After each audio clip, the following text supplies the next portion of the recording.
Voice is fine? Yes, ma'am. Okay. Yes, ma'am.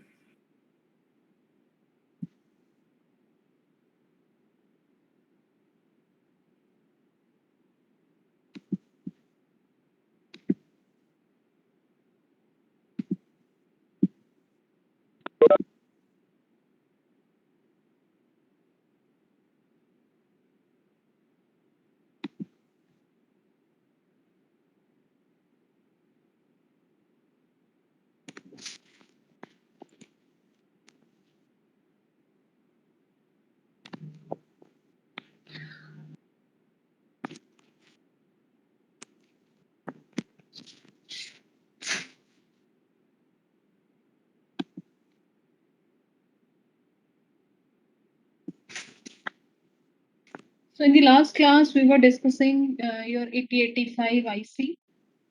So some of you were asking about the IC chip also. So these are some of the diagrams for your 8080 IC chip. So as you can see, जो हमारी 8085 के chip है, this is having the package of DIP. DIP means dual inline package. So what is that?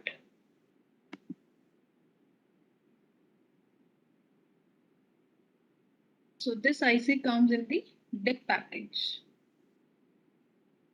DIP means dual inline package. What's the meaning of this? कि अगर आपका कोई भी एक आईसी है, अगर आपने नॉर्मली भी अपने लैब्स में देखा हो, तो उसके सिर्फ जो है टू साइड्स पे आपकी ये पेन्स लगी होगी. So this is the meaning of this. कि when we are having dual on the two sides, in line means in parallel, the pins on that. और यहाँ पे if you see there is a small mark on this.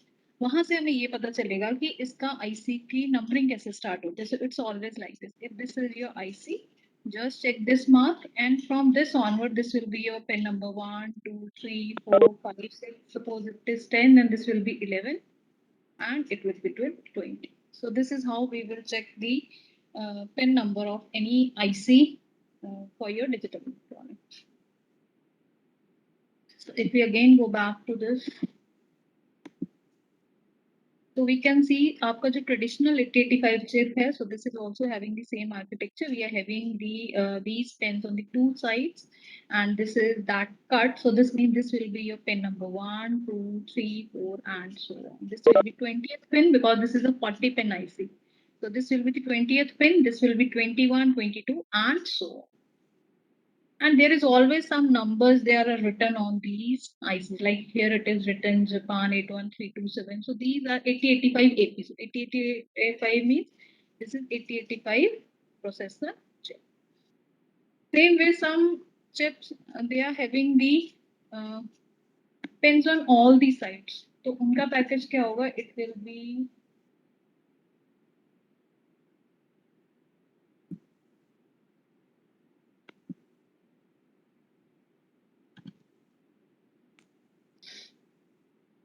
yeah, like this one. If you check this, यहाँ पे देखो इसके चारों तरफ जो है वो पिन्स लगे हैं. तो आज की डेट में ये अर्लियर हमारे होते थे जिसमें हमारा जो है ब्रेड बोर्ड में लगाने वाले ये पिन्स आते थे. बट आज की डेट में जो हमारे आईसीज आते हैं दे कम इन दिस फॉर्म जिसकी कि डायरेक्टली ही सोल्डरिंग हो जाती है आपके पीसीबी के ऊपर. And they are also having the pins on all the sides. So this is the advancements in your IC chips. So let's go back to your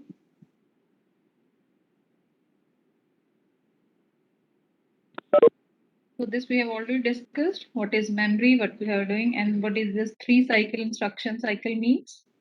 कि जब भी हमने किसी भी इंस्ट्रक्शन को एग्जीक्यूट करना है तो हम सबसे पहले क्या करेंगे? First we are going to fetch that instruction, then we are going to decode that, and finally we are going to execute it. तो इसका क्या मतलब है? आपने कुछ कोड्स लिखे like move to A comma hash 55h, then move to b comma hash 01h, then add a comma b and so on. ठीक है. तो जब आप ये इंस्ट्रक्शंस लिखोगे सबसे पहले आपका कंट्रोलर क्या करेगा? It is going to this instruction, line by line execution होगी. ऐसा नहीं है कि सबसे पहले ये instruction. So it is always in the sequential form. So it will go to this instruction, it will fetch this instruction, उसको लेके आएगा ALU के अंदर. So it is known as the fetching. ठीक है, fetch किया, उसके बाद फिर वो देखेगा कि इस इंस्ट्रक्शन का मतलब क्या है. So that is decoding. So it will check कि इसमें मुझे क्या करना है. I have to move the value 55H into the accumulator. So A is some internal register जहाँ पे मुझे ये वैल्यू को मूव करना है. So this is known as decoding. Execution में क्या करेगा, A में जाके इस वैल्यू को वो लिख देगा. So this is how any processor it is working. So this sequence is continued until all the instructions they are performed. So first it is going to pick this, then this and so on जब तक इसको end instruction जो है वो नहीं मिल जाएगी. And then we discussed what is this machine language. Machine language means when we are having the instructions in the forms of zeros and ones only. उनको हम English like letters दे देते हैं जिनको हम mnemonics कहते हैं. So that उससे हमारी क्या बन जाती है आपकी assembly language.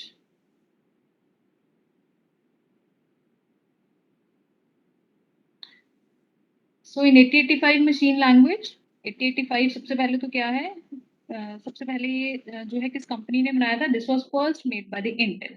8085 from Intel, it is a 8-bit microprocessor. अब ये चीज आपको कभी नहीं भूलनी है, कितनी बिट का ये प्रोसेसर है. ठीक है, अगर आपसे कोई पूछे कि ये 8-bit है और 16-bit है तो 32-bit. So 8085 is the most basic form of any microprocessor and it is a 8-bit microprocessor. अब 8-bit माइक्रोप्रोसेसर का क्या मतलब है, इसमें 8 data line.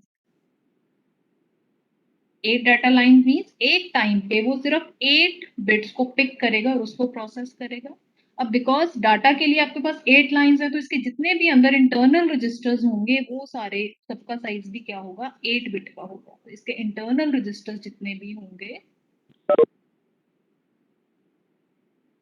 they all are going to be of 8 bit only, like we have register A, register B, so all are the 8 bit.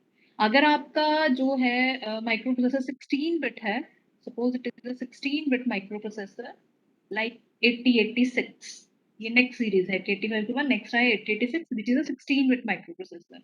तो इसमें आपके जितने भी इंटरनल रजिस्टर्स होंगे उसका जो क्यूमुलेटर होगा या उसका कोई एच रजिस्टर है वो सारे के सारे 16 बिट के होंगे. तो सबसे पहले कितनी डाटा लाइंस हैं वो डिसाइड करेंगे कि इंटरनल रजिस्टर्स का साइज क्या हो. सो 8085 from Intel is a 8-bit microprocessor. Total 8 bit का अगर हम देखें तो कितने पैटर्न्स बन जाएंगे, 2⁸, दैट इज 256. बट उसमें से हमने कितने यूज किए, सिर्फ 74. तो हमारे पास टोटल 74 इंस्ट्रक्शंस हैं इसमें which we are going to learn. But because जब भी हम बिट पैटर्न जो है एंटर करेंगे तो उस केस में क्या हो सकता है कि बाइनरी की फॉर्म में हो सकता है कि कॉपी करते करते मैंने किसी डिजिट को मिसप्लेस कर दिया, मैंने 0 1 0 1 कर दिया इंस्टेड ऑफ 0 0 1 1. तो नॉर्मली जब हम डाटा को इसमें एंटर करते हैं तो हम हेक्सागोनल सिस्टम यूज करते हैं, नॉट दी बाइनरी. तो हम ये बाइनरी पैटर्न नहीं यूज करेंगे. Whenever I am going to enter this into the microprocessor I will write it as 0 0 1 1 क्या बन गया 3, 1 1 0 0 क्या बन जाएगा, it is 1 1 0 0. So I hope you are you know this how to convert it. So it is 1 2 4 and 8, 8 and 4 it is 12. 12 is what in hexagonal, 10 is A, 11 is B and 12 is C. तो 12 का क्या बन गया C. So 0 0 1 1 1 1 0 0, this is 3C in the hexagonal system. This we are going to load into some register. I hope it is clear. Why we are entering it into the hexadecimal system, so that आपको कम digits enter करने हैं. Instead of 0 0 1 1 1 1 0 0, मैं अपना काम कम करना चाहती हूँ, so I will enter it as 3CH. हाँ जी, clear or not? Yes, ma'am, clear. Yes, ma'am. So entering the instruction using the hexadecimal is quite easier than entering the binary combination. Okay? तो इन codes को अब चाहे हम hexadecimal है, अगर मुझे अब एक कोई प्रोग्राम लिखना है एडिशन के लिए, मल्टीप्लिकेशन के लिए, इवन देन मैं ये 3C जो है, सपोज 3C जो कोड है वो एडिशन के लिए है, I can not remember all these codes. तो हम इनको एक इंग्लिश लाइक नेम्स देते हैं, जिनको मैंने आपको पहले भी बताया, जिनको मैं क्या कहती हूँ, mnemonics. So what is mnemonics? Mnemonics is the English name given to the instruction so that the user can easily remember that thing. Yeah. So this is your mnemonic. So mnemonic for each instruction is usually a group of letters that suggest the operation performed. जैसे अगर मैंने addition के लिए देना है तो मैं पूरा addition ही लिखूंगी. I will write it as add. Multiplication के लिए I will take mul. Division के लिए I will take div. So English like letters which are given to any code so that it is easily understandable to the user. तो उसको हम कहते हैं mnemonic. So using the same example, 0011 110 को पहले मैंने 3C में किया हेक्साडेसिमल में. ये इसका ऑप कोड है. Op code means operation code, कि मुझे करना क्या है. इसका निमोनिक क्या है? INRA. INRA means increment register. So INR stands for increment the register and A is the short form for the accumulator. हमारे इसमें बहुत सारे अलग अलग रजिस्टर्स हैं, like we have register A, register B. तो इस A क्या है? दिस इज योर accumulator, जिसमें आपके सारे के सारे रिजल्ट स्टोर होते हैं. सो this is one of the main register which is used. तो INRA means increment the contents of the register A. तो A में अगर पहले 3C है, जब मैं उसको इंक्रीमेंट कर दूंगी, उसमें 1 ऐड कर दूंगी. Increment means add 1 to that. तो ये क्या बन जाएगा? इट विल बी 0011 है ये 1100. तो इसमें मैंने 1 ऐड किया, it will become 0011 1101. 1101 is now what? It is 3B. So in this way we are going to increment it. Let's take the another example. Suppose आपका ये जो नंबर है एडिशन के लिए, इसका निमोनिक जो कोड है दैट इज दिस 10000000. तो पहले तो जब मैं इसको हेक्सा में चेंज करूंगी, ये क्या हो गया मेरा 1248. तो दिस इज 8. 0000 इज 80. तो ये पूरा क्या बन गया? 80H, which translates to 80 in the hexadecimal. तो इसका निमोनिक क्या है? add. ठीक है. Instead of remembering 80H, it is easy for me कि एडिशन के लिए इंस्ट्रक्शन क्या है? add B. So what it will do? It will add the register B to the accumulator and keep the result in the accumulator. So what's the meaning of add B? So add B means A में जो भी पड़ा है, A हमारा central register होता है. जो भी हमारे, अगर हमने दो नंबर्स को ऐड करना है तो one of the number has to be in the accumulator. So add B, what it will do? It will add the contents of A and B और result को वहां पे स्टोर करेगा. Result will be stored in the A itself. Add the register B to the accumulator and keep the result in the accumulator only.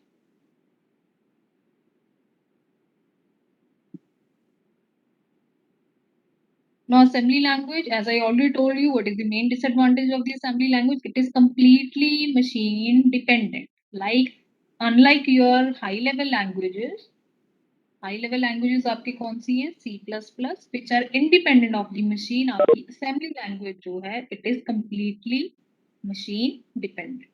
In other words, they are not transferable from one microprocessor to the another. ठीक है. हर किसी की अपनी specific language होती है. जैसे Motorola का जो एक आईसी है 6800 M6800 है, वो भी 8-bit माइक्रो प्रोसेसर है, बट उसकी जो असेंबली लैंग्वेज है that is completely different from 8085 because it is assembly language. So assembly language is always specific to that particular processor. So it is specific to the processor.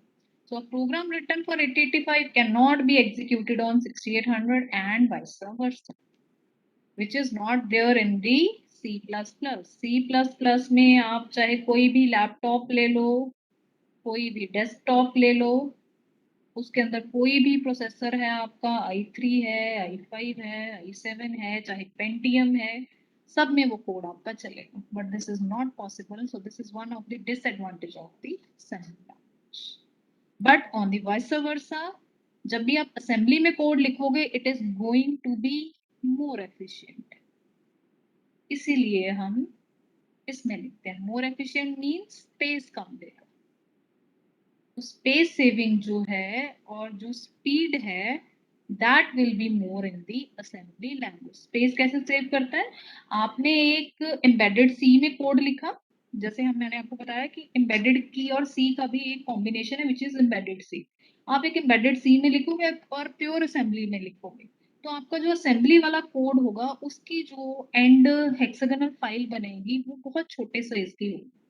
तो हमें memory को भी save करना है, space को भी save करना है, और वो रिजल्ट जो है आपका जल्दी मिलता है।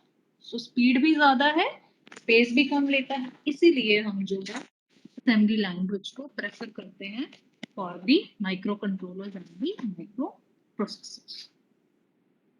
Hope it is clear? Yes, ma'am.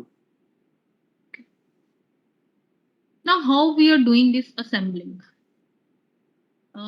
How does the assembly language get translated into the machine language? अब हमने तो ये कहा कि जब भी हमने कुछ लिखना है, एडिशन का प्रोग्राम लिखना है, तो मैं कहती हूँ कि मैंने लिख दिया ऐड बी, तो ये ऐड ए प्लस बी कर देगा। बट हमारा बिकॉज आईसी जो है उसको क्या समझ में आता है? सिर्फ binary language. Binary language means machine language, zeros और वन समझ में आते हैं ना, तो उसको ऐड बी का मतलब नहीं पता, बिकॉज आईसी जो है it operates only on bits, zeros ones के कॉम्बिनेशन। तो उसको असेंबली लैंग्वेज को मशीन लैंग्वेज में ट्रांसलेट करने के लिए हमारे पास टू वेज हैं। One is known as the hand assembly, another is the assembler. Assembler क्या है? आपके पास एक सॉफ्टवेयर है जो ऑटोमेटिकली क्या करेगा, जितनी भी आपने 10 इंस्ट्रक्शंस लिखी उन सब के आपको मशीन कोड्स बना के दे देगा। तो this is assembler. Second is hand assembly. Hand assembly में क्या होता है कि हर मेरे पास एक चार्ट आ जाता है जिसको हम असेंबली चार्ट कहते हैं। तो उस चार्ट में क्या होगा, जितनी भी 74 इंस्ट्रक्शंस हैं 8085 में, उन सबके इक्वलेंट जो कोड है वो लिखे होंगे। मींस अगर ऐड बी है जैसे हमने पहले किया था, उसका कोड क्या है 80h, तो पहले मैं अपना कोड लिखूंगी। सारा कोड लिखने के बाद मैं हर एक इंस्ट्रक्शन का इक्वलेंट ये चेक करूंगी कि उसका हेक्सागोनल कोड क्या है, और ये मैं अपने जो है हार्डवेयर मेरी किट होगी उसमें एंटर करूंगी टू रन दैट प्रोग्राम। ठीक है, ये अर्लियर होता था। तो अगर मैं लैब की भी बात करूं तो पहले हमारे पास जो किट्स होती थी हार्डवेयर की 8085 में, that were based on the hand assembly. तो हैंड असेंबली में मैंने क्या किया, मैंने अपनी रजिस्टर में ये लिखा, कॉपी में पूरा प्रोग्राम लिखा, फिर मैंने वो चार्ट से देखा कि ऐड बी का क्या कोड है, इंक्रीमेंट का क्या कोड है, एंड का क्या कोड है, सारे के सारे मैनुअली मैंने उनके कोड्स लिखे। फिर उन कोड्स को मैंने थ्रू दी कीपैड एंटर किया उस आईसी में, उस किट में, और फिर मैं अपने उसको रन करती हूँ।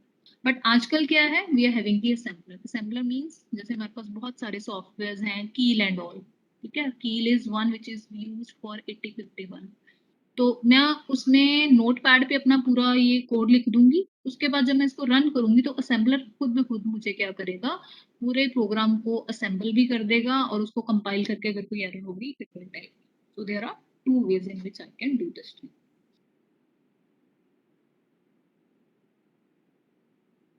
So before going further, let's have a little introduction of the 8085 first, because अगर हमें ये नहीं पता, we cannot do the programming for that. So first we will go for with the architecture, and then we will start with the simple programs how to write in this. So if I talk about the 8085, so we already know by now it is a 8-bit journal purpose microprocessor. Journal purpose means because it is a microprocessor. जब भी microcontroller होता है ना, microcontroller में वो specific applications के लिए normally use होता है। ठीक है, सो या फिर अगर मैं एम्बेडेड प्रोसेसर की बात करती हूँ, तो embedded processor is for the specific. So 8085 it is a 8-bit general purpose microprocessor. It is capable of addressing 64K of memory. अब ये 64K मेमोरी को आइडेंटिफाई कर सकता है। ये भी मैंने आपको कल बताया था 64K कैसे आएगा, बिकॉज इसमें 16 एड्रेस लाइंस हैं और 8 डाटा लाइंस हैं। 8 डाटा लाइंस हैं इसलिए ये 8-bit प्रोसेसर है। अभी 16 एड्रेस लाइंस का अगर मैं देखूं तो 16 मींस टोटल मेरी एड्रेस लाइंस पे 16 वायर्स है। ठीक है, तो उन सब में मैं कोई भी कॉम्बिनेशन दे सकती हूँ। तो टोटल मेरे पास कितने यूनिक कॉम्बिनेशन बनेंगे? 2 raise to power 16। 2 raised to power 16 means 2 raised to power 10 into 2 raised to power 6. So this becomes 2 raised to power 10, that is 2 raised to power 6. This is what? 64 and this is 1k. तो total ये क्या बन गया? 64k. So it is capable of addressing 64k of memory means ये इतने addresses को uniquely identify कर पाएगा.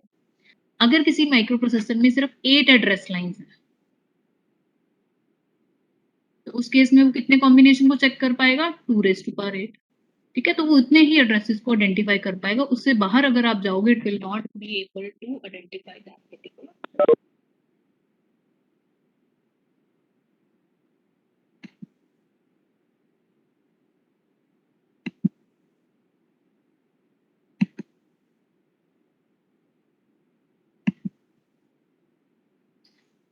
Now it has 40 pins. Total इसमें कितने पिन्स हैं? We are having the total 40 pins. It is a IC which is having 20 on this side, so 20 pins this side और 20 pins आपकी इस side. So total 40 pins are there and it is always in the DIP package. DIP package means dual inline package. कितनी power supply लेता है? It will take +5 volt. कितनी clocks पे ये operate कर सकता है? It can operate with 3 megahertz clock. Clock इसके इंटरनल ऑपरेशंस के लिए चाहिए हमें, different registers and all. And 8085 it is upward compatible. Upward compatible means जो भी इसकी नेक्स्ट वर्जन्स आएंगी इसकी सारी पुरानी इंस्ट्रक्शन जो है they will be compatible with. So this is the brief of this.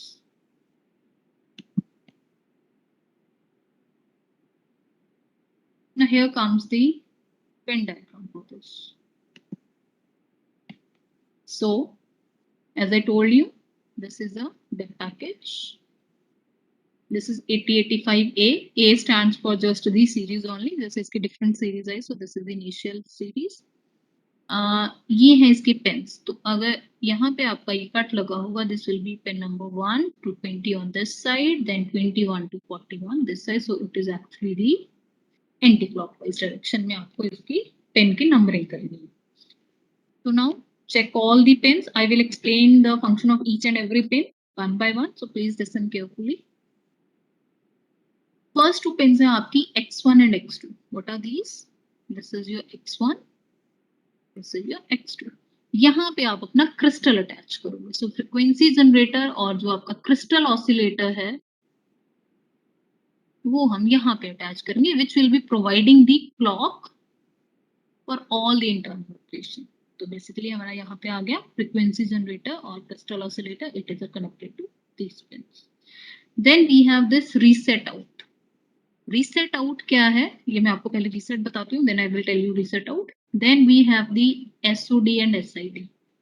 This is serial output data. SOD is serial output data, SID is serial input data. तो जब भी मुझे डाटा को सीरियली कम्युनिकेट करना है, because ये मेरी जो लाइंस हैं वो क्या हैं? These are the parallel lines. But अगर मुझे सीरियल कम्युनिकेशन करनी है तो उस केस में मेरे पास दो पिन्स हैं, इनपुट के लिए SID, आउटपुट के लिए SOD. So this is for the serial communication. Then I have the trap pin, reset, RST 5.5, 6.5, 7.5. ये सारी की सारी मेरे पास इंटरप्ट पिन्स हैं. इनका फंक्शन हम बाद में करेंगे. What are these pins? So these are for the interrupts. Then we have INT again. Next जो दो पिन्स हैं ये भी इंटरप्ट के लिए यूज होंगी. This is interrupt request. INTR stands for interrupt request. And then INTA stands for interrupt acknowledge. What are interrupts? ये इस पे हमारा complete एक chapter है. So it will be more clear to you. So just for the time being you can just understand कि this is for the interrupts.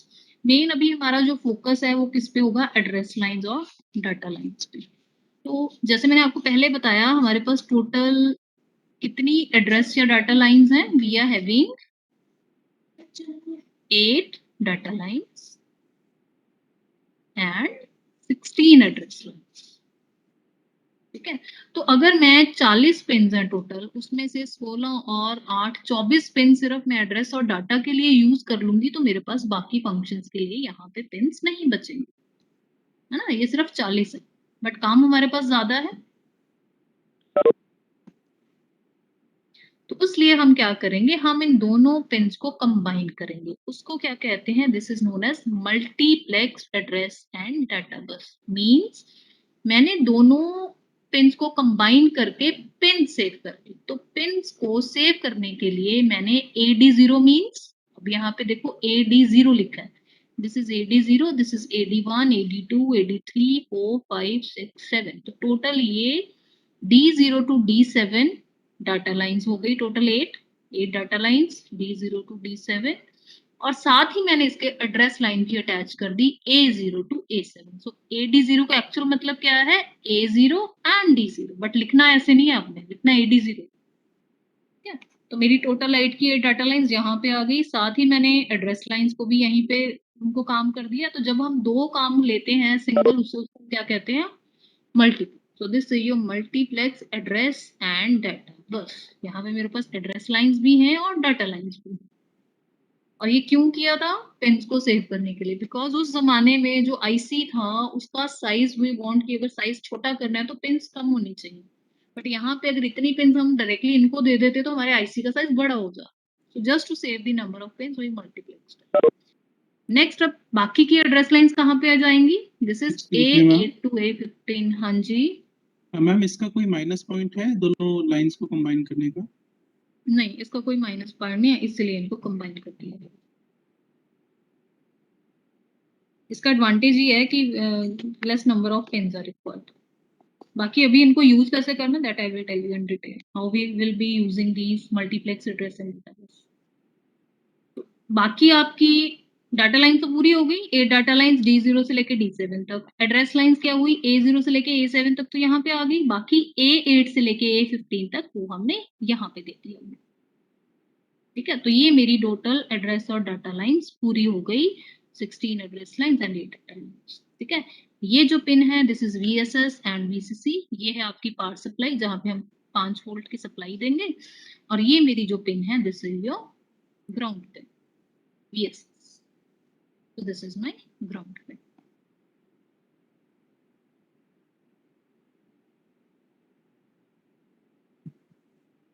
So next comes these pins. Now hold and hold acknowledge. Hold and hold acknowledge, again they are having some special function. ये मैं use करती हूँ normally DMA के case में. So this we will discuss later on. Then we have clock. This is my clock out. यहाँ से function generator से क्या होती है, क्लॉक इन होती है। तो अगर मैंने माइक्रो प्रोसेसर को फर्दर किसी और डिवाइस के साथ अटैच करना है और उसको क्लॉक पल्स चाहिए तो मैं यहाँ से उसको आउट कर सकती हूँ। So this is clock out. Same way reset in. Reset in किस लिए है, अगर मैंने इस पूरे कंट्रोलर को रीसेट करना है। रीसेट मीन्स आपने एक कोड लिखा, जब आप उस कोड को रन करोगे तो इसकी सारी जो है कुछ पिन्स के फंक्शन जो है इनमें कुछ वैल्यूज रह जाएंगे। तो मुझे जब या इंटरनल रजिस्टर में कुछ वैल्यूज पड़ी हुई तो मैंने अगर सबको डिफॉल्ट वैल्यू पे लेके जाना है तो मैं उसका रीसेट बटन दबाऊंगी। तो रीसेट से क्या हो जाएगा, जितने भी आपके इंटरनल रजिस्टर्स होंगे दे विल बी क्लियर। ठीक है, वो सारे के सारे 0 पे वापस रीसेट हो जाएंगे। तो ये है आपका रीसेट इन, एक है आपका रीसेट आउट। रीसेट इन क्या है, इस पिन को रीसेट करने के लिए है।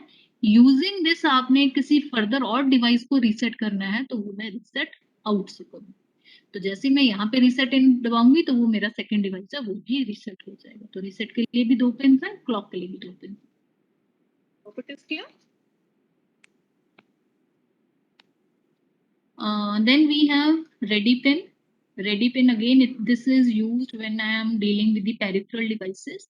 पेरिफेरल डिवाइस में क्या होगा कि 8085 सपोज एक पर्टिकुलर स्पीड पे काम कर रहा है ना, साथ में आपने एक प्रिंटर लगा दिया जिसकी की स्पीड स्लो है, तो ये तो इंस्ट्रक्शन देता जाएगा या जो भी इसने प्रिंट कमांड देनी है। तो अगर प्रिंटर और इसकी स्पीड मैच नहीं करेगी तो उस केस में फिर हम क्या कर सकते हैं, या जब तक आपका जो है device it is not ready to accept the commands from the processor, तो वो रेडी पिन एक हमारे पास है जिसमें कि जब तक आप इस रेडी पिन को हाई नहीं करोगे तो फर्दर इंस्ट्रक्शन आप सेंड नहीं कर सकते। मींस इन दोनों की स्पीड को मैच करने के लिए we will be using this.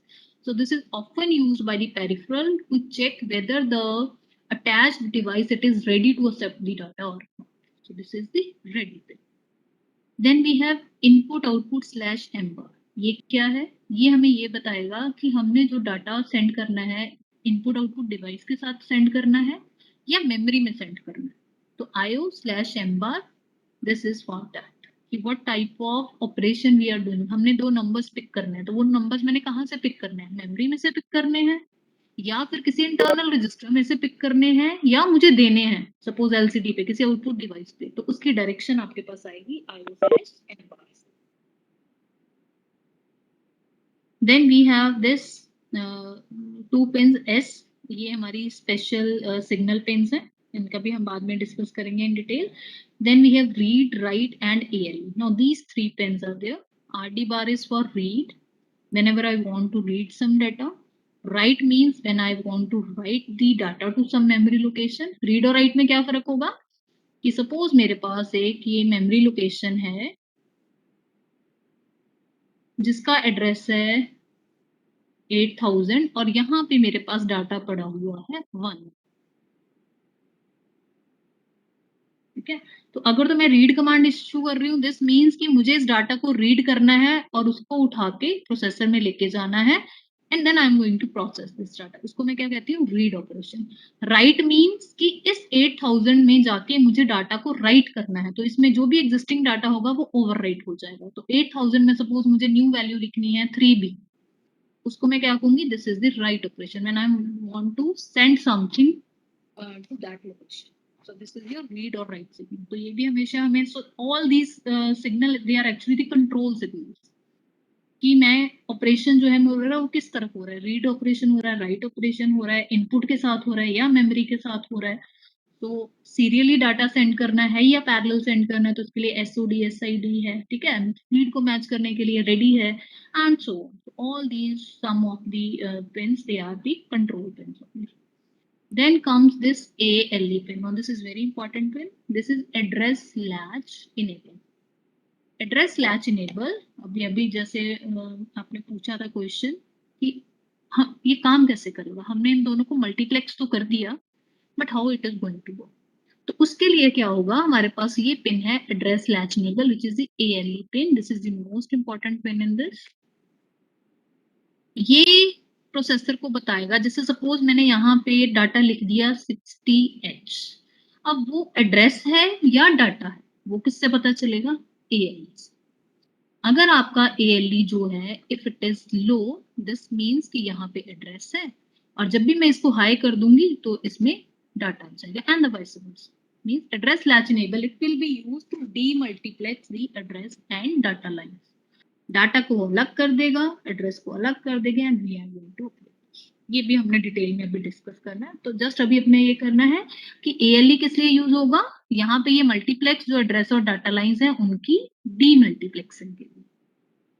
So ALE is the pin which is used for demerge, and this is the address line. So please check this pin diagram again because we are going to use this in the coming days and we are going to discuss this again and again. तो अगर मैं summary करूं तो क्या है मेरे पास, यहाँ पे मेरी 2 पिन्स हैं जहाँ पे मैं क्लॉक प्रोवाइड करूंगी. ये मेरी रीसेट के लिए है, SOD SID मेरी सीरियल कम्युनिकेशन के लिए है, ट्रैप RST ये सारी की सारी इंटरप्ट पिन्स हैं. तो ये जितनी भी पिन्स हैं all these they are the interrupt pins. ठीक है, फिर आपका आ गया इंटरप्ट, ये इंटरप्ट रिक्वेस्ट और इंटरप्ट एक्नॉलेज के लिए है. ये है आपकी एड्रेस एंड डाटा लाइन जिसमें आपके पास 8 डाटा लाइंस है, D0 to D7 यहाँ पे, A0 to A7. ये लोअर जो है आपकी address lines they are with the data lines multiplex. इसके डीमल्टीप्लेक्सिंग के लिए हम ये पिन यूज करते हैं, that is the ALE pin. Rest जो आपकी टोटल 16 एड्रेस लाइंस हैं, तो A to A15 जो है हमने 21 से लेके 28 तक लगा रखी है. रीड करना है या राइट करना है उसके लिए आपके पास कंट्रोल सिग्नल है, RD बार, WR बार. इनपुट है या मेमोरी है तो उसके लिए IO/M bar है. This is your power supply and all these they are some additional operation, hold acknowledge, reset and ready. ठीक है, बार का क्या मतलब होता है कि this pin it will be activated. जैसे इंटरप्ट एक्नॉलेज है, इंटरप्ट पे जब 1 होगा इट विल बी एक्टिव. अगर बार लिखा हुआ this means this will be activated when 0 is there. Interrupt acknowledge क्या होगा, whenever pin is sending the 0 same way read और राइट क्या है, ये भी आपके जो है एक्टिव लो सिग्नल, इसको हम नॉमेनक्लेचर क्या यूज करते हैं, बार मींस एक्टिव लो, और अगर बार नहीं है जैसे VCC है, this means it is active high signal. So this is the pin diagram for your 8085. Please have a look of this. And if you are having any doubts, you can share.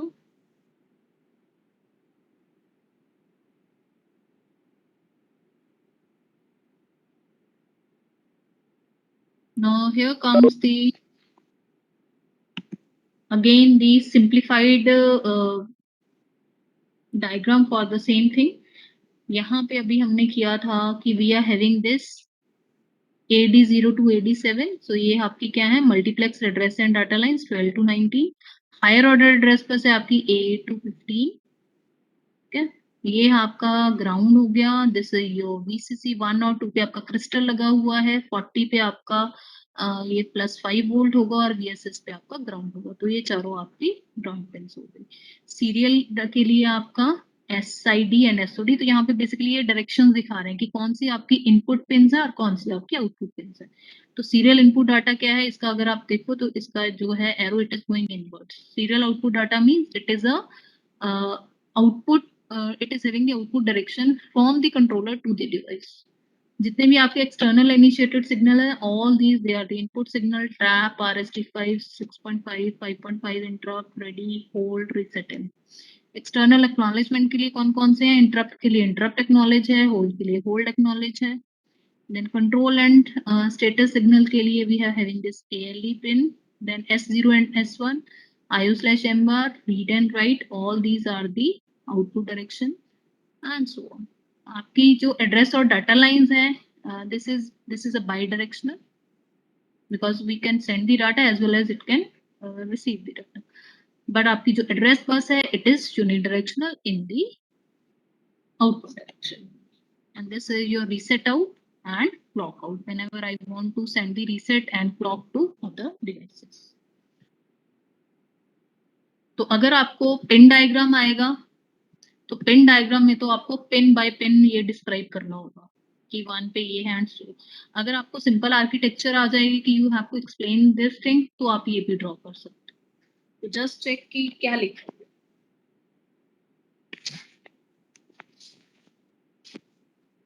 So this is all for today. Next we will continue in the next class. Any doubts you can ask me now.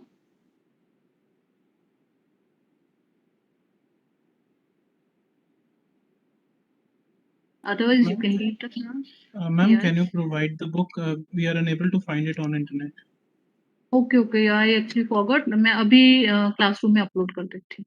And I will जी. upload the PPT. But ma'am book तो share कर दी थी हमने book पे. Maybe some कुछ को ना मिला. I will upload in the Google Classroom. No worries.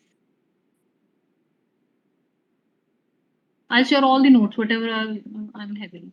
Okay. Okay then. Thank you. Thank you, ma'am. Thank you, ma'am. Thank you, ma'am.